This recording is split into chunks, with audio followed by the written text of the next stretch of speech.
abantu yazi fanele beyibule ama content ukuthi kwesinye isikhathi uyitshela ukuthi uzophama ngomuntu kanti uzoyiphilisa kabuhlungu. Uyabona nje kufana noMax. uMax engayitshela ukuthi uphethe umhlaba uguqile uyinkunzi, kodwa manje ubunkunzi bakhe obuphuphu ngoba akayiphili impilo ephilwa yimi. Ngeke nje uMax ahambe ayobhuda kade ngibhuda nentibane ashaya amagagasi. Ngeke uMax aphume lapha afike ahlale lapha eBrea Center angene nandosi ahle kamnandi anambithe njengekati. Ngeke ngoba ukusaba abantu, content yakhe incike ekutheni akuthuka abantu. Hawu ayejuthe ugodo lomuntu thekise njalo ngosethuka umcineka. Hawu umuntu umuni lo, kodwa manje akakhululekile ngoba uyagada mayiphi emcimbini kufanele eqashelwe hozonda ama-bodyguard. Kumanje uMax usemgedeni, uhlezi emgedeni ucashile akasizukuthi kuphi. Ayekho umuntu wazi uMax, uhlezi uyivayele emgedeni fana nomuntu othi umbumbi wephansi endlini isigodlo senkosi kwacashiswa udama aphosela ojeqe phakathi lapha bejijele ozondi benobhaka bajijojeqe phansi emgodini uyadla. Ngathi impilo uyatamuza lapho awutamuzi ngenxa yokuthi i-content yakhe igxile ekutheni ukuthi axhaphaze abantu, athuka abantu kusuku nemini, abantu bengenzi lutho ngenxa yokuthi ufuna uzenza umkunzi. Ubunkunzi bakhe obujike bungabonakala ukuthi bufika buhamba kugcinephi ngoba lo muntu akakhululeke emhlabeni. Ngeke ubone uMax estudio kuthiwa akhipha ingoma lapha estudio bamshapho labantu mbhokoza amabhodle bemshaya. Akusesiyo impilo leyo. Uthi abantu content abayi-understand ukuthi kanjani lokuqula iy'phiwo zabantu ukuthi into ephiwe umuntu uyithathe uyibonisa ukuthi nayo sifanele sengeyakho, kanti lo muntu leya nto uyiphiwe eyakhe wena uzofosa manje umuntu asaphumile kubandla. Bulima-ke lobo bulima ngoba neyigebengu nje gcwele amajezi kunuka amajezi kubole kuthephuhla azona iy'nkakha ney'nkunzi egcwele lapha kwawo-clever abeca ukuthi bahlakaniphile babanjwa. Lento yoMax-ke nalabo bandile i-content yokuthi kuthukwa abantu into engabuyiseli. Fanele besithole isifundo abantu ukuthi lento ayibuyiseli le. Boba umawerewere mina ngithi ngiphuma nje lapha koyenza uqhaza ithi kwamawerewere indaba. Angikaze ngibe ne-content yokuthi ngavuka ngane umfazi nje ngifuna nje ukwehlisa iprofile yayo ngidestroy ngobe enzeni. Akusiyimpilo uMax nje asiyinkunzi into engiyifunde ngoWelile ukuthi uWelile akamthuki umuntu uma ngabe lo muntu engenazi ingqondo noma amaplani ukuthi amsantulele lesi sihobho sakhe. uWelile nje akamthuki umuntu angafisi ukuthi one day amsakazele ikiwi, le kiwi yakhe le enamaqhuqhuva evokomele njengomhlane wexoxo eliphisa ukubhosha. Bana Welile awukahle uma ngabe unya njengoba unya njalo nje, ngoba indlela onya ngayo wena bangitshela abaseduze bakho bathi la ufika khona ufika ucela i-toilet, yonke indawo la ufika khona toqala oyicelayo yibhoshi ngoba uyisinyefu nje uyisinyi kuthiwa unyi go. Ake ngibuze wena salukwazi esinembobo, uma ngabe unya ushitaba kanjani wena? Ufika kanjani lapha embobeni yokubhosha ukuthi usule isihlama njoba une long base yedidi nje, njengoba uphethe itruck lonke ledidi ufinyelela kanjani embobeni yokubhosha wena sifebe nondindwa sihobho? Wena uhlezi uxhuthuka amasimba, wena bayasha abaseduze kwakho ukuthi hey uyavimbanisa ngephunga lomtsintsila. Makukhona wena nje bavele bangabusazi ukuthi babazeni ngoba unuka umlomo ngapha unuka umtsintsila mawuphakamisa izandla unuka iququ lamakhwapha.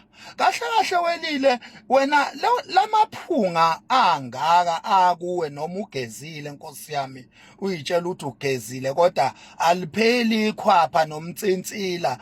Yazi umtsintsila uzunuke ngisho emlomeni, abafuni ukusondela eduze kwakho mawukhuluma wena abantu.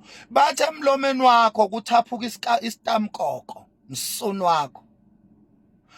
Wena Welile kahle kahle yini ungathi mawuyobhosha uphatha amanzi uvela ubhukudisa ididi laphana ngoba awukwazi wena ukusula amasimba, uhlezi unukusela abantu ngesihlama Welile Mchunu. Awukwazi wena ukusula isihlama, ididi lakho lide kakhulu ukuthi ungakwazi ukufinyelela embobeni yokubhosha mawusula isihlama, awukwazi. So into engiyibuza yona ukuthi njengoba Nkosi yami upatanisa uthi uzama ukuyikhuhla la emalundeni, ufuna ukwasakazela le kiwi yakho enuka isihlama. Wena ucathadlala amalunda wena. Amalunda afuna ifebe eziklina, awafuni lesifebe esigugile esifana nawe esihlezi sithaphuka iphunga le toilet nje emlomeni nasemtsintsileni nasemakhwapheni. Wena sifebe lensila egcwele esifubeni sakho uyoyigeza nini wena Nondindwa? Wena Nondindwa akamchunu sifebe endini.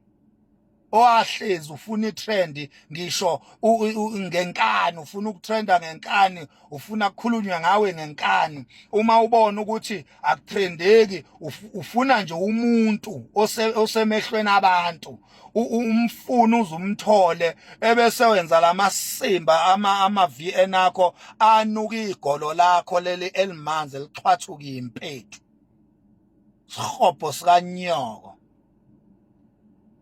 Wena uhlezi ukwatela nje, wakwatela kuZimdola la. Wamthuka uZimdola. Khwiqiqi manje nje kade uxolisa. Kodwa kulamasimba eVN oyenzile uthinta igama lami ngalomlomo wakho onuka ibhoshi. Uthi wena awukazi udelele umuntu. Buxoliselani kuZimdola sifebe.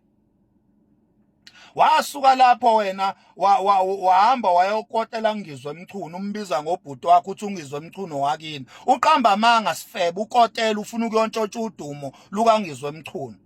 Uthe mayekuziba uNgizwe Mchunu wabuya wena wamthuka uNgizwe Mchunu.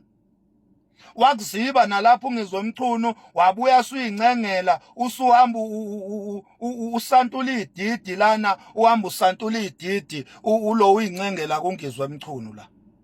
Uzibiza ngobhuti bo iSouth Africa yonke azayitshela ukuthi uNgizwe Mchunu wakini ngempela, kanti sihobho sifebe Nondindwa. Ulo ukuyikhuhla ngaleli didi lakho elinesihlama lapha Ngizwe Mchunu ufuna ukuntshontsha udumo lwakhe sifebe. Usukumina manje. Khathele manje na udumo lukaNgizwe Mchunu lo walitshontsha sihobho selukukhathazile usugodela kimi ke manje.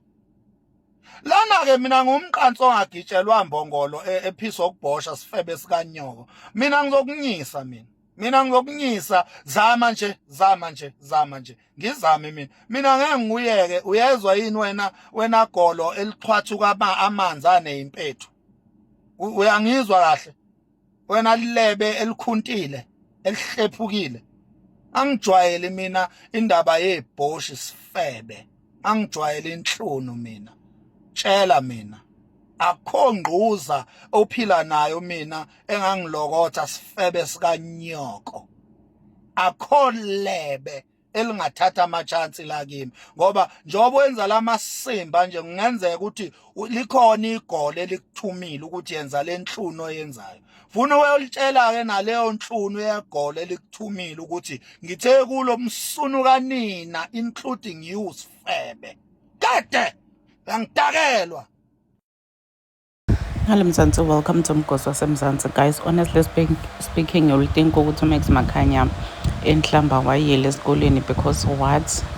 Uthuka Welile Mchunu nyalo ngemva kokuthi Welile Mchunu avakala khuluma ngaye ku voice note lesabalele lapha enkundleni yokuxhumana. So he's clapping back at Welile Mchunu saying ukuthi Welile uyanuka akashidabi, unuka mlomo, unuka sihlama hey guys umtshele washiya lalikhohliwe and people were saying ukuthi hayi bona Max Makhanya kahle kahle umfade so ungazi yethu kamfade etinkundleni tokuxhumana kabuhlungu so please do comment your thoughts down on the comment section. Don't forget to hit the notification bell. I'll see you on the next one. I'm signing out. Goodbye.